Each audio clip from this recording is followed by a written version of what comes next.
I'm Chris. It is Christmas 2022 and I'm spending it out here with the Datsun. To me, there's nothing more enjoyable. 45, 50 degrees, sun, no rain, working on an old car. It was 27 degrees yesterday and this hose right here almost turned into wood and I could not get it on there. So let's try again. So the hose is 5/8 inner diameter and 3/4 outer diameter. I think I got this at AutoZone and they're calling it 3/4 inch hose. Still hard. Oh my God, I'm tired now. Something to think about if you're on a budget. You might want to go ahead and get those heaters in there first, because when we flip it, we're gonna have to buy another piece of hose. Clutch master cylinder, brake master cylinder, all that stuff had to be replaced, and a slave cylinder right here. Okay, we're gonna go ahead and put all this stuff on it. Okay. Oh, we have to adjust it. What the heck? So it's got this little door. Get the line off first. 12 millimeter, you're gonna have to use a wrench on the top. Damn. Yeah, if you take that panel off right there, you got a nice little storage area for your tools. I'm being serious. So clutch pedal, we're on that little clip. Oh, nice. See if we can just push it through. We did. Okay. Nice. Okay. Oh no, look. It's longer. Tighten it down. It's gonna bring the pedal in a little bit. That's fine. Yeah, I say just replace it all. We don't need to be playing any games. So we have a bunch of vacuum ports. When I start a car for the first time, I'll block every single one of them off to start. So the Teflon tape works real good. I just don't feel like looking for it right now. I would also put something on there to mark them at first so that you can see them. So our brake booster needs a 90 on there. So this came off the fuel injected intake. Nice. So we have an EGR port we have to block off. I don't even know the thread sizes, but we have some old PCV valves here that have the right thread size and a 5/8 cap. And this is just until I can find the correct size plugs. Okay, so I bought a brand new PCV valve for it. So we changed the intake on it, so it used to go right there. So on the flat top and round top carburetors, the linkage between them is different. It's shorter on the flat tops. Get something in there. So for these little ball studs, it had some black grease in there, so I'm just gonna put some engine lube. Oh God, dang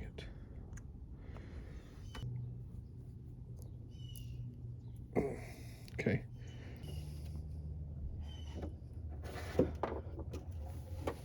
I would go ahead and put a little bit of grease. This.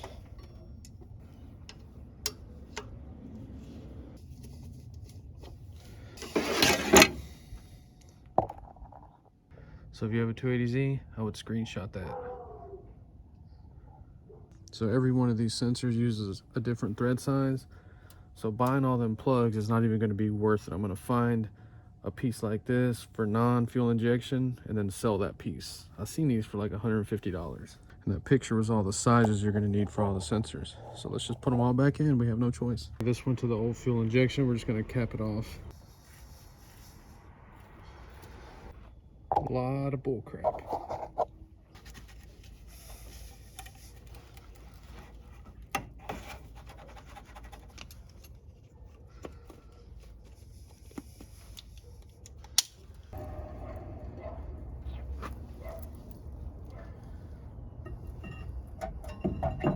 Make sure that spins. Get that line back in there. It can be difficult. Special little tool. I'll take them off and put them back on with this. There's a little dust cover on these, but both of them are bad and they're $10 each if you wanted a little dust cover. See, that's gonna spread the brakes apart when they self-adjust. Just run them all the way down. These had these little stop pieces right here. The little plastic pin fell apart and I couldn't find any, so just use a cotter key. just like that.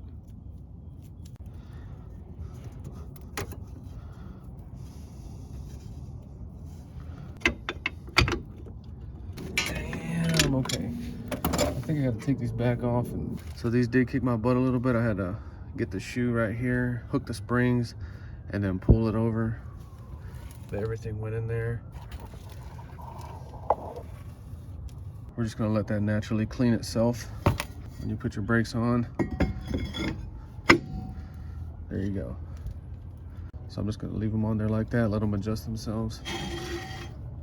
Beautiful. So on the sending unit, since the resistor's working, we're not getting contact right here, so we're gonna lightly sandblast that, and hopefully it'll start making contact. See that little arm right there, the little copper or brass arm? That's what's sending the signal to our gauge.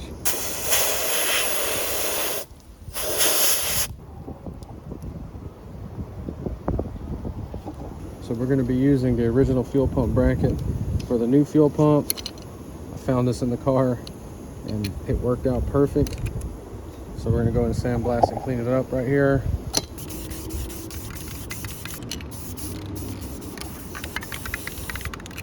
Got this little adjustable brass thing. You want to pull that out of the way and push that tab down like this. Be super careful, you could break that screw right off. And we're going to try to move this over. Do that at your own risk. This is our contact point. I'm just going to bend it just a little bit because it was loose. Let's move it over just a little bit more. There. Oh, that's too much. It's about right there. Now it's making contact real good. And we're looking for a range from about 0 ohms of resistance to about 90. So I do have an older video where I went through my Chevelle gas gauge and sending unit. It's kind of hard to watch, but it shows the gauge too. All right, see 90. And then as we move it in, 630, 14, 10, 8, 2. There you go. Make sure you got the little seal in there. So it has a fixed place, a little tab. Pay attention to that. There you go. Lock ring.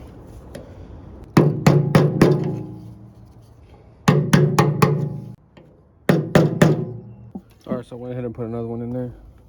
So you want to get you a white cup so you can see what comes out of the tank.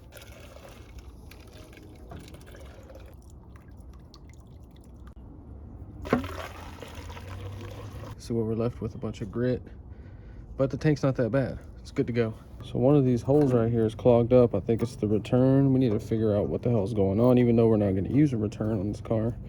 Mine's 100% clogged. Oh, pop that tape off. Sounded like a little firework. Well, we know that one is blowing through. This one's 100% blocked. So I had the lifters adjusted down to the lowest place, so now we need to adjust them up. I forgot the clearance, if it's 10 on exhaust or 10 thousandths on intake. I don't really remember, but you have to do that adjustment when the engine is warmed up. So we're going to do an initial adjustment at like 17 thousandths on all of them real quick. People try to overcomplicate this and be like, do IE, 24, E1, EE. Just freaking pay attention to the little pointy thing. There's that little lobe, the pointy thing on the cam. Try to adjust it when it's sticking straight up. That's all you need to know. So these are sticking straight up. We can adjust these two. Okay, I guess they're not straight up, but just where they're pointed like that somewhere. So you need a 14 and a 17 millimeter. All right, does it fit in there? No.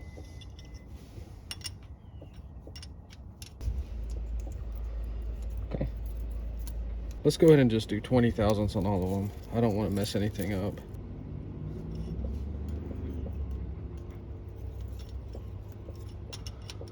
We'll do a tight 20.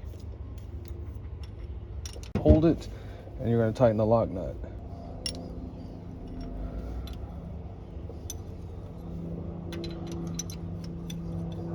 Okay, check it again. Good. And then just do anything to make a note that you did those. So then, do we see any more lobes pointing up? Right there. We can do those two.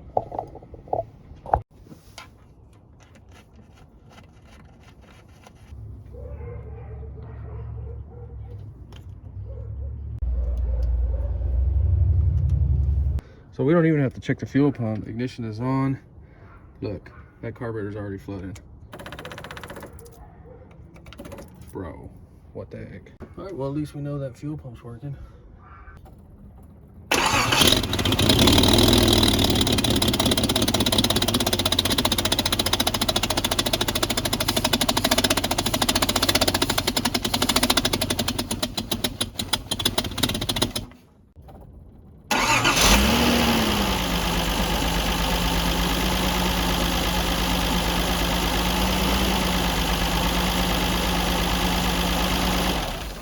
So I learned from an old hot rodder to run Ozarka in your radiator. It gives you a few more horsepower. It's just water from the faucet. We're only gonna put half because I think this radiator has a hole in it.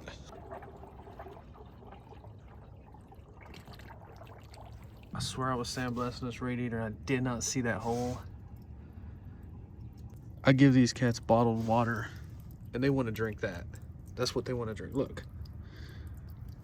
Okay, so I do not have a gas pedal. We're not going to push the chokes. We're just going to turn the key and see if it starts up.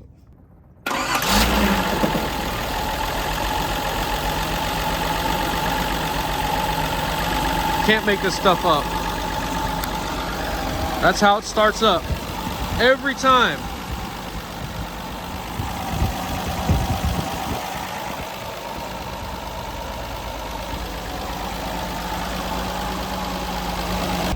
So it is smoking a little bit. I'll update you if it goes away, but it's not that bad. Oh my God, look at what the hell, look. So I squirted all kinds of oils in those boards, so hopefully that's all that is. Looks like it's clearing up. Wired the car up from scratch. Go check those videos out, man.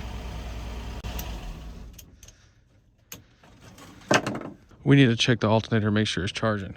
It is a little funny that I wired that ignition box up and it works perfect, staying on the car. I have a hole in the radiator, but if the alternator's charging, it'll make up for it.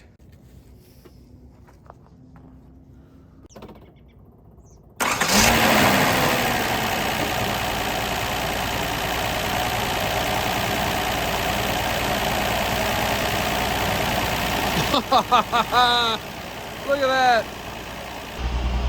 Look, the smoke's going away. What the heck? Nah, it's still there. So if you watch this little series on this car, we identified all the vacuums. That's why it runs so good, because we don't have any vacuum leaks anywhere. Notice I only put the carburetors on with 2 bolts because I didn't know what was going to happen. We just have 2 diagonal on each carburetor. $17 fuel pump. I'm just going to buy an extra one and put it in the glove box. I do have brand new ones, damper things for both of them. Got to figure out what kind of oil to put in there, but you see, everything working so far. So keep in mind the rocker arms were just initially set a little loose, so I got to go back and adjust those. I did hear a little chatter. We had an exhaust leak and I stuck a bolt in that EGR tube piece down there. We have to weld that up or figure something out. So let's just start it up one last time.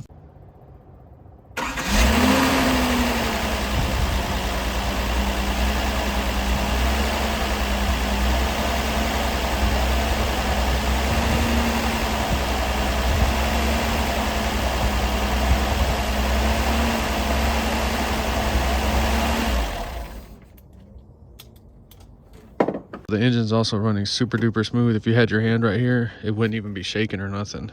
We haven't even started tuning these in any way at all. I just threw them on there, gave them gas, started it up. So the wiring is all hanging out weird like that for my little wiring from scratch series, and you see everything works perfect, even that box.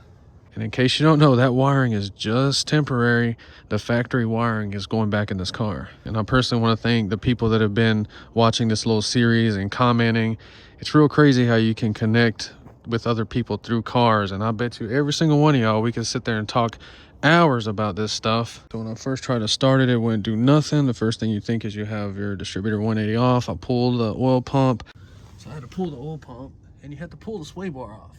Nobody talks about that, ever. If you're working on one of these cars, you're gonna have to get you the book. I was cussing this book out about the electrical stuff, but as far as the engine stuff, no, you have to have this book if you're working on this car, especially the oil pump installation procedure. So what I found out about this book is it's mainly for the 240 and 260Z. It's not for the 280Z. And that would explain why I was so mad at the wiring, but this wiring diagram is such trash. You cannot figure anything out with this wiring diagram. Nothing. It's too small.